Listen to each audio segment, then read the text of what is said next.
SIR பற்றி நிறைய தவறான புரிதல், மேலோட்டமான புரிதல் தான் நிறைய இருக்குது. ம்.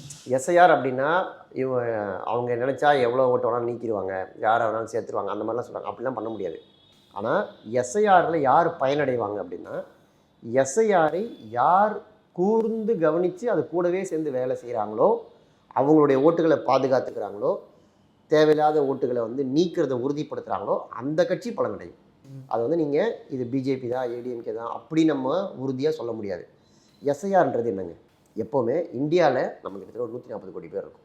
இவ்வளோ வாக்காளர்கள் 100 கோடிக்கு மேலே கிட்ட வாக்காளர்கள் இருக்கிற ஒரு நாட்டில் எல்லாம் மைக்ரேட் ஆகிட்டே இருப்பாங்க வேறு வேறு இடத்துக்கு. இப்போ நீங்களே 3 வருஷத்துக்கு முன்னாடி ஒரு வீட்டில் இருப்பீங்க, வாடகை வீட்டில் இருந்தால் குடிபெயர்ந்து வேறு ஒரு வீட்டுக்கு போயிருப்பீங்க.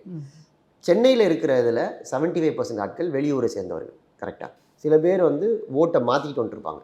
சில பேர் இப்போது எலெக்ஷன் நேரத்தில் ஊரில் போய் ஓட்டு போடும். சொந்த வீடு இருக்கும், பெர்மனெண்ட் அட்ரஸ் அதை மாற்ற மாட்டாங்க. ஊரில் போய் மதுரையிலையோ திருச்சியிலையோ எலெக்ஷன் நேரத்தில் ஓட்டு போட்டு வருவாங்க, திருவிழாவுக்கு போகிற மாதிரி. சரிங்களா?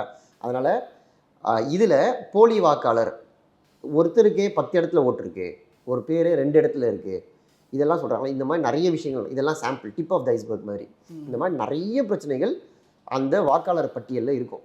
ஒரு கட்சி ஆட்சிக்கு வரும்போது இது இப்போ நம்ம எஸ்ஐஆர்னு ஒன்று வந்ததுனால இப்போ பேசுகிறோம். ஆனால் இது ஏதோ ஒரு வகையில் முன்னாடிலாம் கூட வரைவு பட்டியல் வெளியிடுறது, வாக்காளர் பேர் சேர்ப்பு, நீக்கம், இதெல்லாம் தொடர்ந்து நடந்துக்கிட்டே தான் இருக்குது. இப்போது ஒரே சமயத்தில் ஒரு டெட்லைன் ஃபிக்ஸ் பண்ணி இன்டென்சிவாக பண்ணுறாங்க.